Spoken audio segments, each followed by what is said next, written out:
السلام على سيد الأنبياء والمرسلين وعلى آله وأصحابه أجمعين أما بعد فأعوذ بالله من الشيطان الرجيم بسم الله الرحمن الرحيم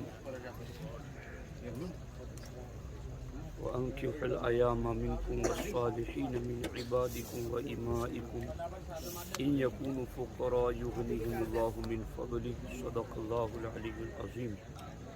بآواز بلند پڑھے الصلاة والسلام علیکہ یا رسول اللہ، الصلاة والسلام علیکہ یا رسول اللہ، الصلاة والسلام علیکہ یا حبیب اللہ، الصلاة والسلام علیکہ یا حبیب اللہ، الصلاة والسلام علیکہ یا نبی اللہ، الصلاة والسلام علیکہ یا نبی اللہ، وعلی آلک وعلی آلک واصحابک واصحابک یا نور اللہ یا نور اللہ، صلی اللہ تعالی علیہ وسلم. صلی اللہ تعالی علیہ وسلم.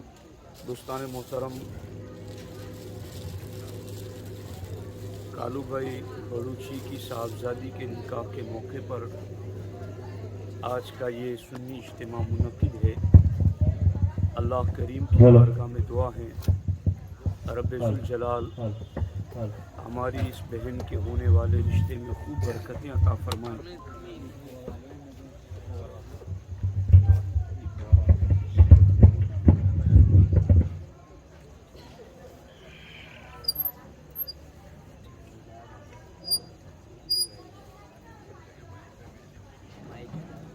دوستان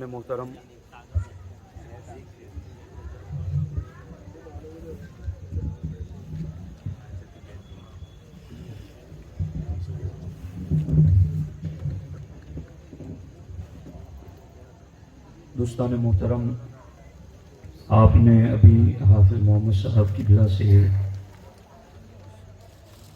ایک بہترین کلام قلہ کنز العلماء کا سماعت کیا.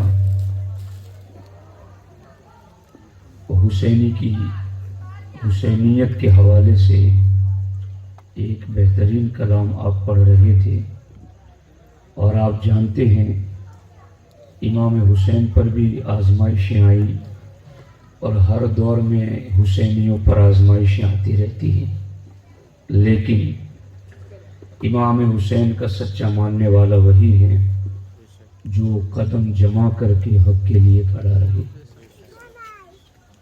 میں ایک بات مجھے آج کی اس محفل سے یاد آ گئی. میں تقریر سے پہلے وہ بات آپ سب شیئر کرتا ہوں. کوئی بڑی بات نہیں ہے، اس طرح کی باتیں ہمارے ساتھ ہوتی رہتی. ایک مرتبہ میں اور مولانا صادق رضوی صاحب اور الحاج قاری ریاض الدین اشرفی علیہ الرحمہ، ہمارا جھارکھنڈ میں پروگرام تھا. میں یہاں سے ٹرین سے بمبئی گیا، اور بمبئی سے ہم لوگ بائی فلائٹ وسرا منڈا، میرے خیال سے وہاں ایئرپورٹ تھا جہاں ہم لوگ بمبئی سے بائی فلائٹ اترے، اور وہاں سے پھر ہم نے تقریباً 300 کلومیٹر کا سفر بائی روڈ کیا، اور تقریباً ہمارے 2 دن مطلب اس سفر میں نکل گئے صرف جانے آنے میں. اور آپ یقین مانے میں وہاں تقریر نہیں کر سکا. اس کی وجہ یہ بنی کہ وہ پورے دن کا ہمارا اجتماع تھا، اور مجھے مقرر خصوصی کے طور پر مدعو کیا گیا تھا. قاری صاحب اور مولانا صادق رضوی صاحب ہمارے سینئر عالم دین اور بہترین خطیب ہیں. تو میں نے ان سے کہا کہ آپ میرے بعد تقریر کر لیں، میں پہلے تھوڑی دیر تقریر کر لیتا ہوں. تو انہوں نے کہا نہیں، آپ کا خصوصی خطاب میں نام ہے تو آپ کی تقریر آخر میں ہوگی.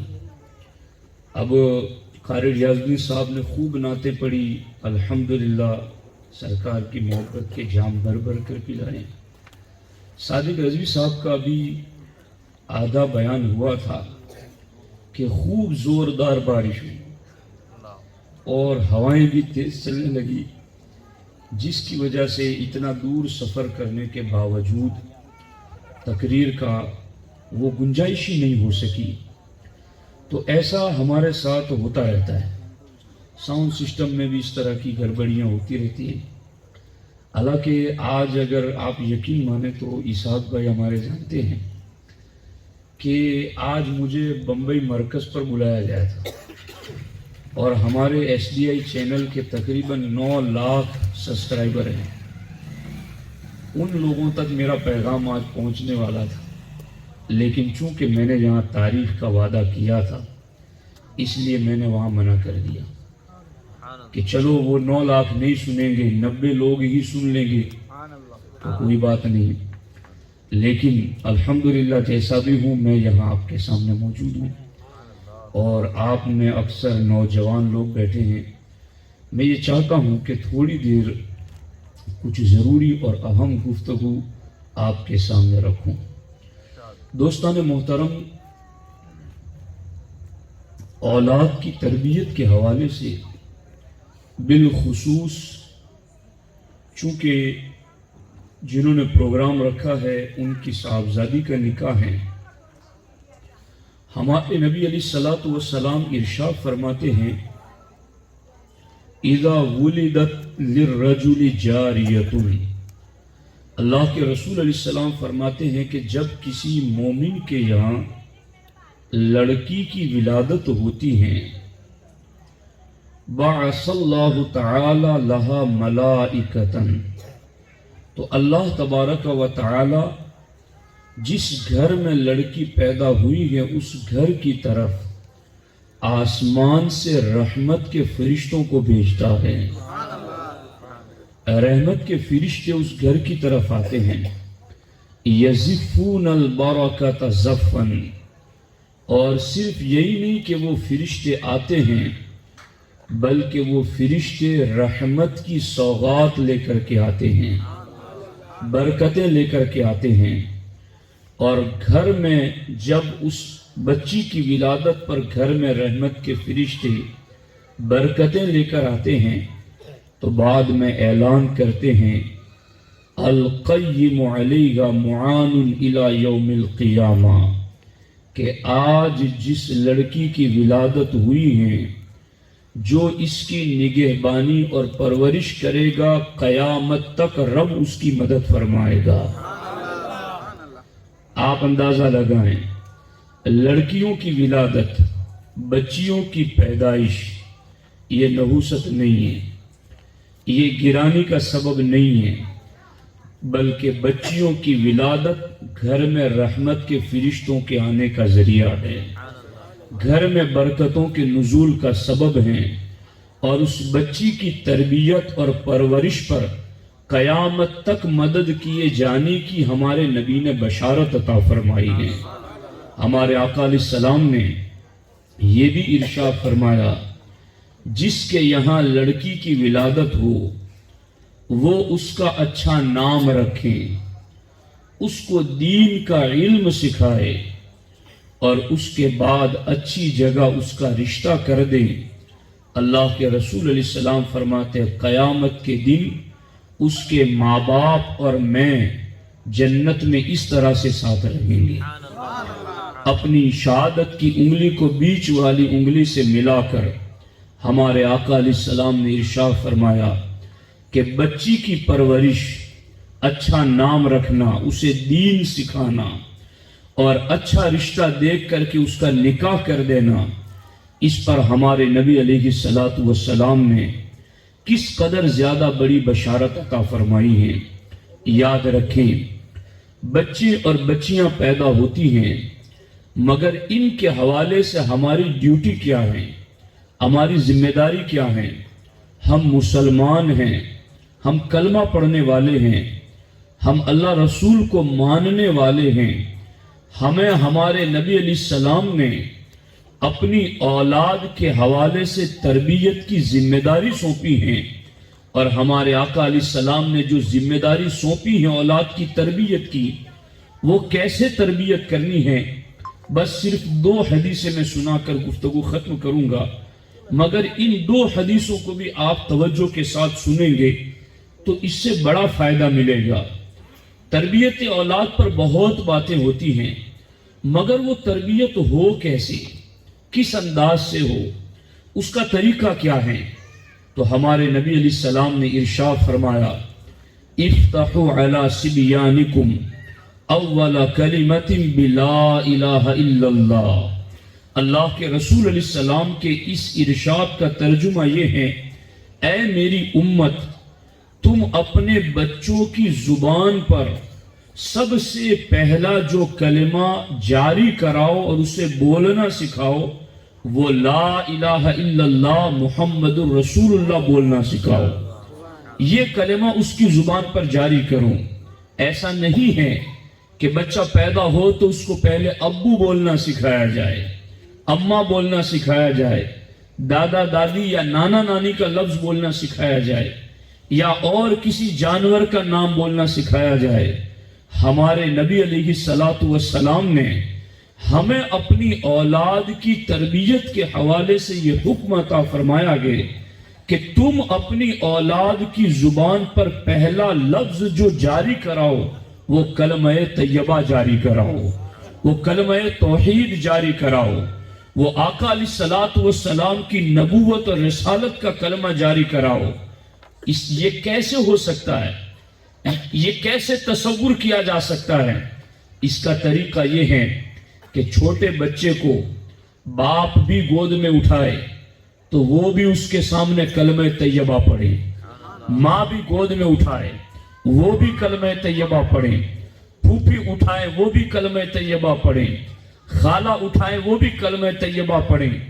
گھر کے دیگر جتنے بھی افراد ہیں حتیٰ کہ اسے سلائے تو لوری بھی کلمہ طیبہ کی سنائی جائے.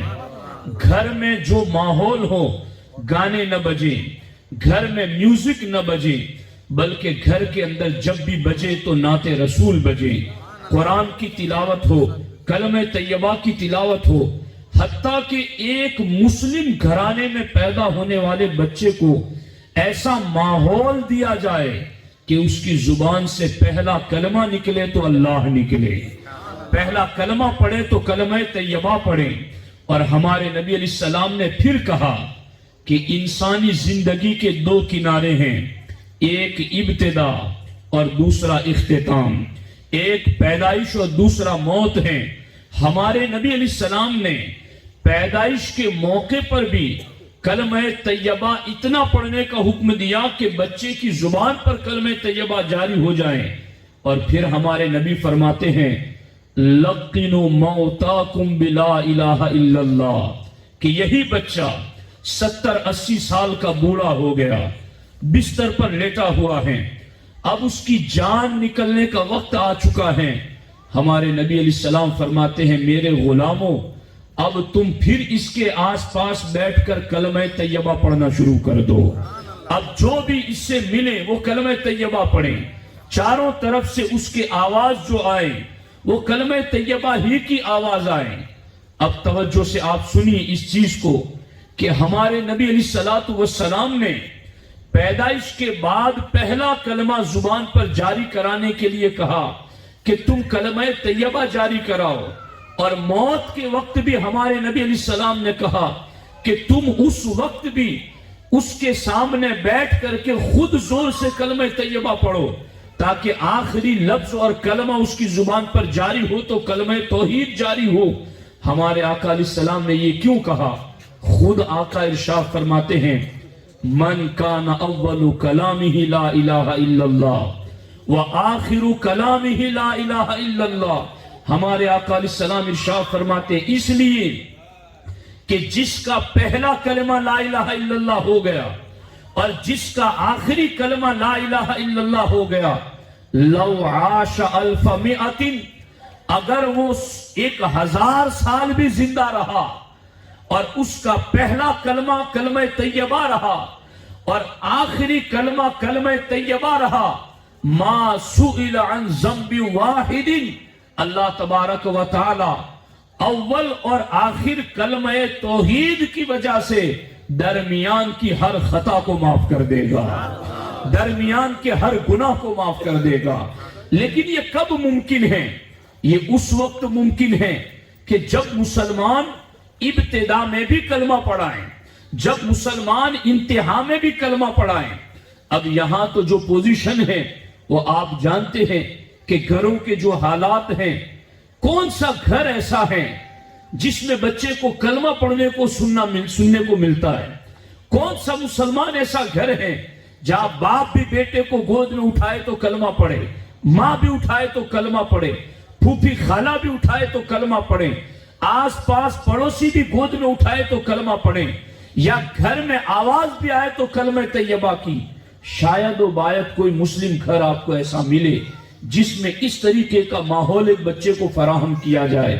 ہاں، یہ ماحول تو ملتا ہے کہ ان کو ہاتھ میں گیم دے دی جائے، ان کو ہاتھ میں ایسے ویڈیو دیکھنے کے لیے دیے جائیں جس میں اللہ کی جگہ معاذ اللہ بھگوان کے نام بولے جا رہے ہو، جہاں شرکیہ باتیں بولی جا رہی ہو، جہاں کفریہ باتیں بولی جا رہی ہو، اور وہ تو ساری چیزیں بچوں کو دی جا رہی ہیں، مگر اسلام نے جو کہا ہے وہ کہاں دیا جا رہا ہے؟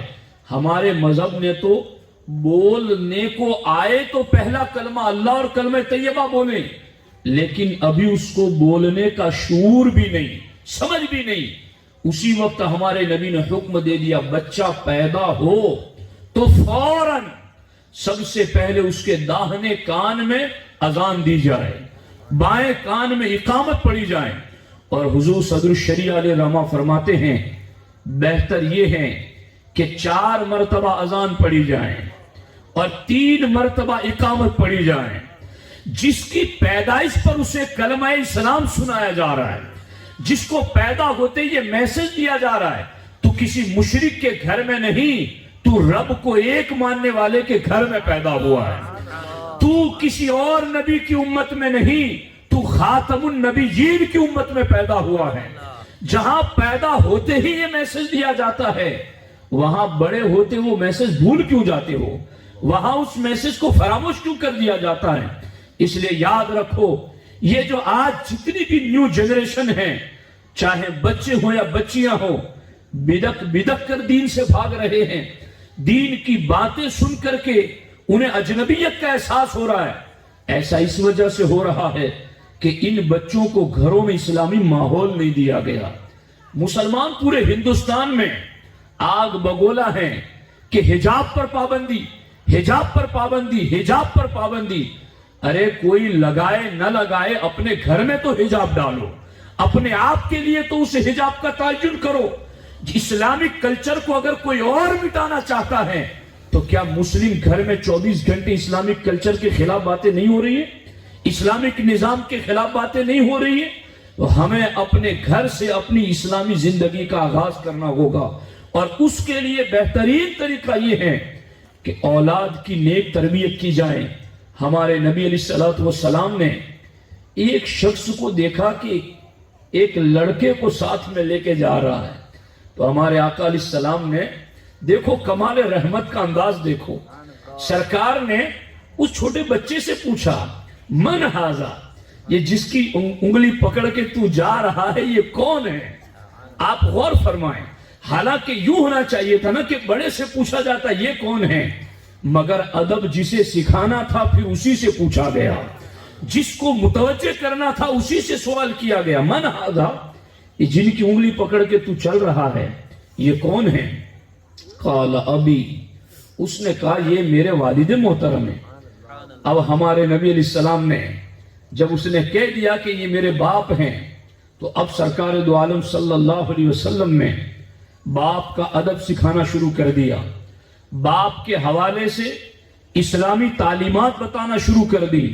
ہمارے آقا علیہ السلام نے ارشاد فرمایا فلا تمشی اماما، اب جب تو نے خود یہ کہا ہے کہ یہ میرے والد صاحب ہیں تو سن، کبھی چلنے میں اپنے والد سے آگے مت چلنا، کبھی چلتے ہوئے اپنے والد کی طرف پیٹھ نہ کرنا۔ یقیناً ہمارے یہاں علماء کا ادب ہے، پیروں کا ادب ہے، مشائخ کا ادب ہے، مگر ہمارے یہاں والدین کا بھی ادب ہے، اور وہ بھی ہمارے نبی نے سکھایا ہے۔ سرکار دو عالم صلی اللہ علیہ وسلم فرماتے فلا تمشی اماما، جب تو مان چکا ہے یہ میرے والد صاحب ہیں تو اب ان کی طرف پیٹھ پھیر کر کے مت چل، ان کی طرف پشت مت کر، ان کے آگے مت چل۔ اور ہمارے آقا علیہ السلام نے آگے ارشاد فرمایا وَلَا تَسْتَتِبَّ لَهُ، اور ایسا کام نہ کر جس کی وجہ سے تیرے باپ کو برا بھلا کہا جائے، تیرے باپ کو کوئی گالی دے، ایسا کام مت کرنا۔ اس کے دو مفہوم ہیں، یا تو اپنے باپ کو گالی نہ دینا، یا اس کا یہ مطلب ہے کہ کوئی کام ایسا نہ کرنا کہ کوئی تجھے باپ یا ماں کی گالی دے۔ اللہ کے رسول علیہ السلام یہ باپ کا ادب سکھا رہے ہیں کہ تجھے کوئی باپ کی گالی دے تو اپنے باپ کو گالی نہ دلوانا، یہ تیرے باپ کا ادب ہے۔ اور ہمارے آقا علیہ السلام نے آگے ارشاد فرمایا وَلَا تَجْلِسْ، سرکار دو عالم صلی اللہ علیہ وسلم نے ارشاد فرمایا اگر دونوں اکٹھا کہیں جا رہے ہو تو اپنے باپ کے بیٹھنے سے پہلے تو مت بیٹھ جانا، اپنے باپ کو پہلے بٹھانا، ان کے لیے کرسی لانا، ان کے لیے جگہ تیار کرنا، جب وہ بیٹھ جائے تو پھر تو بیٹھنا۔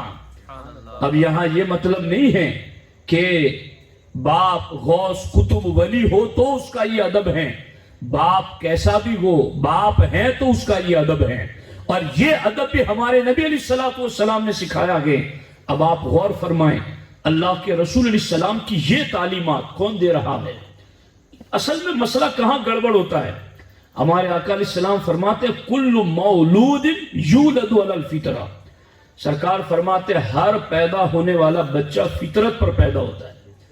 پیدائشی طور پر اللہ کسی کو کالا دل دے کر نہیں پیدا کرتا، پیدائشی طور پر اللہ رب العزت کسی کو گنہگار نہیں پیدا کرتا، بلکہ پیدائشی طور پر ہمارے علماء لکھتے ہیں کہ پیدائشی طور پر ہر بچے کو اللہ اتنا پاکیزہ دل دیتا ہے کہ اگر اس کے دل کی پاکیزگی کی حفاظت کر لی جائے تو وہی زمانے کا غوث بن جائے، وہی زمانے کا ولی بن جائے، وہی قطب بن جائے، وہی سب سے بڑا کردار بن جائے، اور وہی معاشرے کے لیے ایک انقلابی بن جائے اگر اس کے دل کی طہارت کی حفاظت کر لی جائے۔ لیکن پھر آگے اس کو بدلتا کون ہے؟ دھیان سے سننا، ہمارے آقا علیہ السلام فرماتے میرے صحابہ تم نے بکری کے بچوں کو دیکھا ہے؟ تو ہمارے آقا علیہ السلام کی خدمت میں صحابہ عرض کرتے ہیں ہاں حضور ہم نے دیکھا ہے۔ دھیان ہے آپ کا؟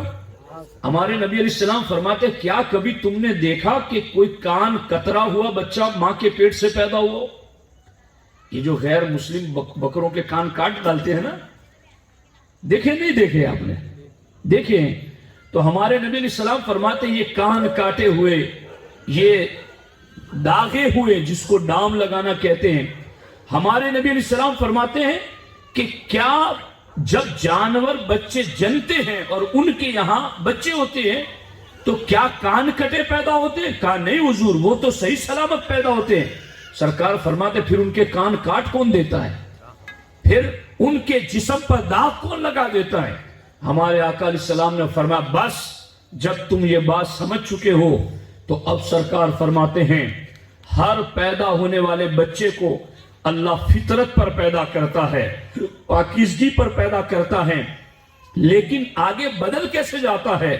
فَأَبَوَاهُ يُحَوِّدَانِهِ أَوْ يُنَصِّرَانِهِ أَوْ يُمَجِّسَانِهِ، ہمارے آقا فرماتے ہیں مگر اس کے ماں باپ اس کو یہودی بنا دیتے ہیں، اس کے ماں باپ اس کو آگ پرست بنا دیتے ہیں، اس کے ماں باپ اس کو عیسائی بنا دیتے ہیں۔ جس طریقے سے پیدا ہونے والا جانور تو اپنے تمام اعضاء صحیح سلامت لے کر پیدا ہوتا ہے، بعد میں لوگ اس کو کاٹ دیتے ہیں، بس یوں ہی میں جب انسانوں کو پیدا کرتا ہوں تو ہر ایک کو پاکیزہ دل عطا کرتا ہوں، ہر ایک کو فطرت پر پیدا کرتا ہوں۔ پھر آگے اس کے ماں باپ ہیں جو اس کی عادتیں بدل دیتے ہیں، اس کا انداز بدل دیتے ہیں۔ یاد رکھنا یہ ماں باپ بھی دھیان سے سنیں، لوگ کہتے ہیں بچے ہمارے آوارہ ہو گئے، فلاں کی صحبتوں میں بیٹھ گئے۔ ہمارے آقا علیہ السلام فرماتے ہیں اس حدیث پاک کی شرح میں مفسرین کرام شارحین حدیث لکھتے ہیں کہ ایک بچہ اس کا سب سے پہلا پارٹنر اور اس کا ساتھی جو ہے وہ اس کے ماں باپ ہیں، اس لیے کہ ایک لمبا زمانہ وہ اپنے ماں باپ کے ساتھ رہتا ہے، ابھی اس کے دوست نہیں بنے، ابھی محلے والے اس کے پاس نہیں آئے، ابھی اسکول والے، کالج والے، مدرسے والے اس کے ساتھی نہیں بنے گے۔ یہ سارا کا سارا ایک لمبی مدت کا زمانہ یہ اس کے گھر والوں کے ساتھ رہا ہے۔ اب ماں باپ کی پوزیشن یہ ہے کہ وہ یہودی ہے تو یہودی بنا دیتے ہیں، وہ نصرانی ہے تو نصرانی بنا دیتے ہیں، وہ مجوسی ہے تو مجوسی بنا دیتے ہیں۔ اور اگر مسلمانوں کے گھروں کی بات کروں کہ وہ گانے سنتے ہیں تو اسے بھی گانے سننے والا بنا دیتے ہیں، وہ بے حیا ہوتے ہیں تو اسے بھی بے حیا بنا دیتے ہیں۔ اور خوش قسمتی سے اگر کوئی ماں باپ نماز کے پابند ہیں، ان کا چھوٹا نابالغ بچہ یا بچی اسے سمجھ میں نہیں آتا کہ میری ماں اور باپ کیا کر رہے ہیں، مگر مصلی پر ماں باپ نماز پڑھتے ہیں تو وہ بھی نماز پڑھنا شروع کر دیتا ہے۔ یہ بات ہے جو ہمارے نبی علیہ السلام نے فرمائی ہے کہ یوں عادتیں ماں باپ بدل دیتے ہیں۔ اب ہماری ڈیوٹی ہے کہ ہمیں کرنا کیا ہے اور ہم کر کیا رہے ہیں۔ اس لیے ساتھیوں، اولاد کی تربیت کے حوالے سے ہمیں خوب متنبع اور ہوشیار رہنا ہوگا۔ اب یہ ایک بات میرے ذہن میں یہ بھی آ رہی ہے، باتیں تو ایک پر ایک میری نکلتی آ رہی ہے، اور اگر آپ لوگ بیٹھے جس توجہ سے تو میں سناتا چلا جاؤں۔ بیٹھیں گے انشاءاللہ۔ حضرت سیدہ اسماء بنت خارجہ رضی اللہ تعالی عنہ، ان کی بیٹی کی شادی ہوئی تو وداعگی کے وقت انہوں نے اپنی بیٹی کو کیا کہا، بس میری گفتگو کا ایک اہم حصہ ہے آج کی گفتگو میں، کہ حضرت اسماء بنت خارجہ رضی اللہ تعالی عنہ کی جب بیٹی کی شادی ہوئی اور بیٹی کو وداعگی کے لیے لایا گیا تو اس ماں نے جو اپنی بیٹی کو نصیحت کی نا، وہ کتابوں میں موجود ہیں، وہ میں آج ماؤں کو پڑھ کے سنانا چاہتا ہوں، آپ کو بھی بتا رہا ہوں کہ کیا نصیحت کی تھی اور آج کی مائیں کر کے آ رہی ہے۔ انہوں نے نصیحت کی، میری بیٹی تو ایک ایسے گھر جا رہی ہے جس سے تو واقف نہیں ہے، وہ تیرے لیے اجنبی گھر ہے، اور ایک ایسے پارٹنر اور ساتھی کے ساتھ جا رہی ہے کہ جس سے تو مانوس نہیں ہے۔ مانوس کا مطلب جیسے پہلی مرتبہ ملتے ہیں تو اجنبی ہوتے ہیں، ملتے ملتے پیار محبت بڑھ جاتا ہے، تو آدمی پہلی مرتبہ کسی سے ملتا ہے تو وہ کہتا میں اجنبی ہوں۔ تو ہمارے آقا علیہ السلام کی شریعت کے اندر یہ بات لکھی ہوئی ہے کہ اسماء بنت خارجہ فرماتی ہیں کہ میری بیٹی تو جس گھر جا رہی ہیں اس سے تو واقف نہیں ہے، اور جو تیرا ساتھی ہے تو اس سے مانوس نہیں ہے، مگر میں تجھے یہ نصیحتیں کر رہی ہوں اس پر عمل کرنا کہ تو جس کے ساتھ جا رہی ہے شادی کر کے، تو اس کے لیے زمین بن جا، وہ تیرے لیے آسمان بن جائے گا، تو اس کے لیے بچھونا بن جا، وہ تیرے لیے ستون بن جائے گا۔ اور آگے ارشاد فرماتے ہیں کہ تو اس کے لیے راحت کا سامان بن جا، وہ تیرے دکھ درد کا مداوا بن جائے گا۔ یہاں تک کہ انہوں نے کئی نصیحتیں اپنے اس فرمان کے اندر کہی کہ تو اس کے لیے زمین بن جا، وہ تیرے لیے آسمان بن جائے گا، تو اس کے لیے کنیز بن جا، وہ تیرا غلام بن جائے گا، اور تو کمبل کی طرح اس سے اتنا چمٹ کے مت رہنا کہ وہ پھینک دے، اور اتنا دور بھی نہ رہنا کہ وہ تجھ سے بیگانہ ہو جائے۔ جب وہ قریب ہونا چاہے تو قریب ہونا، اور دور رہنا چاہے تو دور رہنا۔ اے میری بیٹی، جاتے جاتے میری نصیحتوں کو لے جا، تو اس پر عمل کرے گی تو تیرے گھر میں بہاریں آ جائے گی۔ آج مائیں کیا سکھا رہی ہیں؟ شوہر کو کنٹرول میں کیسے رکھنا ہے یہ سیکھ کے جا، ساس پر حکمرانی کیسے کرنی ہے وہ سیکھ کے جا، تیرے ہونے والے شوہر کی بہنوں پر روب کیسے جمانا ہے وہ سیکھ کے جا، اور اگر کہیں کوئی کچھ کرے تو فوراً واپس آ جانا۔ یہ ساری باتیں آج سکھائی جاتی ہیں جس کی وجہ سے گھر کے گھر تباہ ہو رہے ہیں۔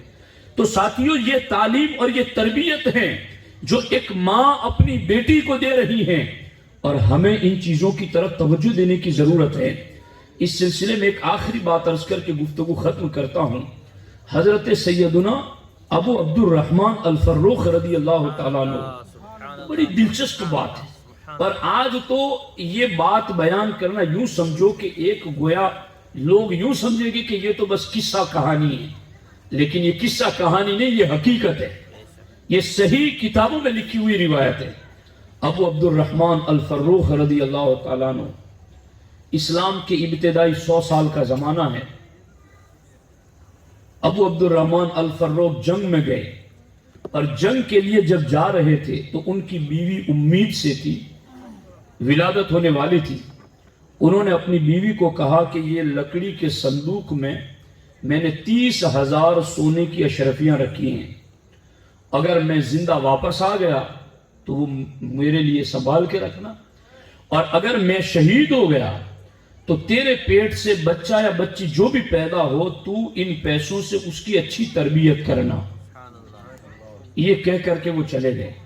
ایک جنگ، دو جنگ، سال، 2 سال، 27 سال گزر گئے اور ان کو واپس پلٹ کر اپنے گھر آنے کا موقع نہیں ملا۔ 27 سال گزر گئے۔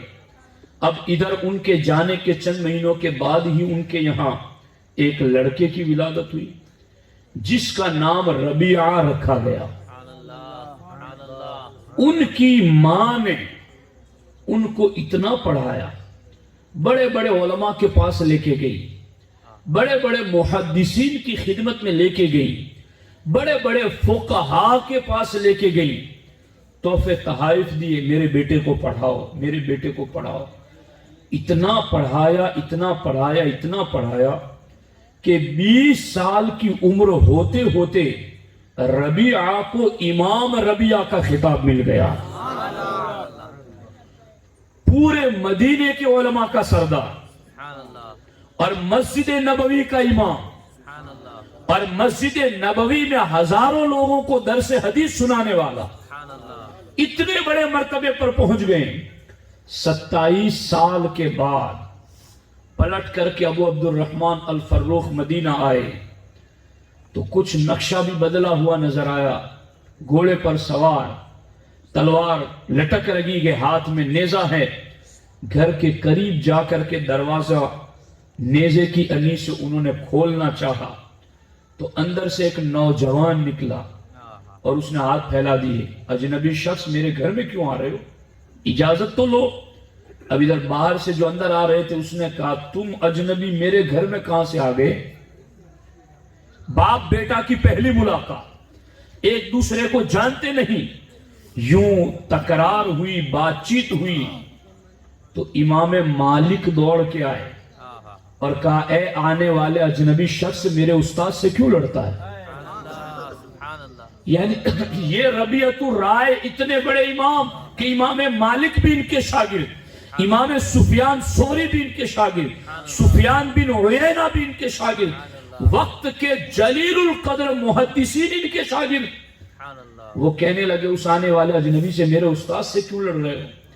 تو انہوں نے کہا ابو عبد الرحمن الفروخ نے، بھائی یہ گھر میرا ہے، میں ابو عبد الرحمن ہوں اور میں 27 سال بعد پلٹ کر اپنے گھر آیا ہوں، میں اجنبی نہیں ہوں، میں تو اپنے گھر آیا ہوں۔ جب انہوں نے کہا نا کہ میں ابو عبد الرحمن ہوں تو دروازے کے اندر سے ان کی اہلیہ نے دیکھا، پہچان گئی، پہچاننے کے بعد کہا بیٹے یہ تمہارے والد صاحب گھر تشریف لائے ہیں۔ دونوں ایک دوسرے کے سینے لگے، خوب روئے۔ اس کے بعد عصر کی نماز کا وقت ہوا تو ابو عبد الرحمن الفروخ نے اپنی بیوی سے پوچھا کہ میں نے تمہیں صندوق میں 30,000 سونے کی اشرفیاں دی تھی، وہ کہاں گئی؟ تو بیوی نے کہا کہ وہ میں نے بطور خزانہ سنبھال کے رکھی ہیں، آپ فکر نہ کریں، آپ نماز پڑھ کے آئیں پھر میں بتاتی ہوں کہ وہ 30,000 سونے کی اشرفیاں کہاں ہیں۔ ابو عبد الرحمن الفروخ مسجد نبوی میں نماز پڑھنے کے لیے گئے تو کیا دیکھا کہ ایک عالمانہ کر و فر کے ساتھ عالمانہ لباس میں سر پر تاج سجائے ہوئے مصلی امامت پر ایک نوجوان کھڑا ہے، ہزاروں لوگ اس کے پیچھے نماز پڑھ رہے ہیں۔ اب جیسے ہی اس نے سلام پھیرا، دعا کی تو لوگ اس کے سامنے گردن جھکا کر بیٹھ گئے اور وہ حدیث کا درس دینے لگا۔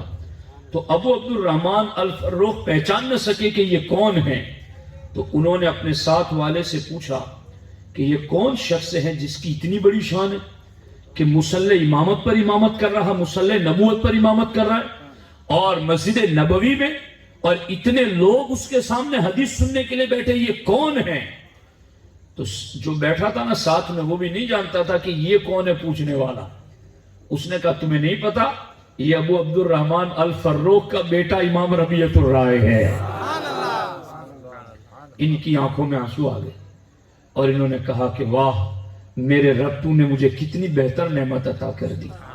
اس کے بعد جب وہ گھر گئے تو ان کی بیوی نے پوچھا کہ کچھ دیکھا آپ نے مسجد نبوی میں؟ کہا ہاں میں نے دیکھا۔ کہا اب مجھے بتاؤ کہ تمہیں وہ 30,000 سونے کی اشرفیہ چاہیے یا تمہیں وقت کا یہ محدث چاہیے؟ کہا یہ 30,000 سونے کی اشرفیہ کیا ہیں، ایسی اور بھی ہزاروں ہوں تو مجھے اس کے مقابل میں وقت کا یہ محدث زیادہ پسند ہے۔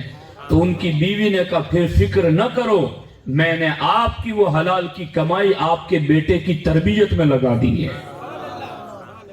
27 سال تک شوہر گھر میں موجود نہیں ہے، مگر وہ ماں کیسی ہیں جو بیٹے کی تربیت کر کے اسے وقت کا امام بنا دیتی ہیں۔ آج ضرورت ہے کہ گھروں میں اسلامی ماحول ہو، اور اصل میں اس کی شروعات ایک ماں کی گود ہی سے ہوتی ہے۔ اگر مائیں اولاد کی نیک تربیت کریں، گھروں میں نیک ماحول فراہم کریں، تو انشاءاللہ جو نسل آگے بڑھے گی وہ ایک پرہیزگار نسل ہوگی، دیندار نسل ہوگی، اور پھر اس کی برکتیں ہی جدا ہے۔ اصل میں ایک ہے نا کہ شہد کو جس نے چکھا ہو اس کو پتا ہے کہ اس کا ٹیسٹ کتنا اچھا۔ کاش کے لوگ اسلامی تعلیمات پر عمل کر کے اس کا بھی ٹیسٹ چکھ لیں کہ اس کی عظمتیں اور اس کا مرتبہ کیا ہے۔ اس کی وجہ سے گھر کا سکون، چین، اطمینان، رزق میں برکت اور پریشانیوں سے دوری اور اللہ کی یاد میں مگن رہنا، یہ ساری چیزیں اس چیز میں ملتی ہیں۔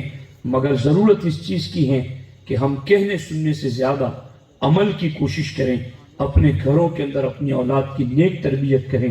اللہ کریم کی بارگاہ میں دعا ہے رب ذوالجلال مجھے آپ کو سب کو عمل کی توفیق عطا فرمائے، اور ہماری جس بہن کا نکاح ہونے والا ہے اللہ تبارک و تعالی اس نکاح میں خوب برکتیں عطا فرمائے۔ السلام علیکم ورحمۃ اللہ وبرکاتہ۔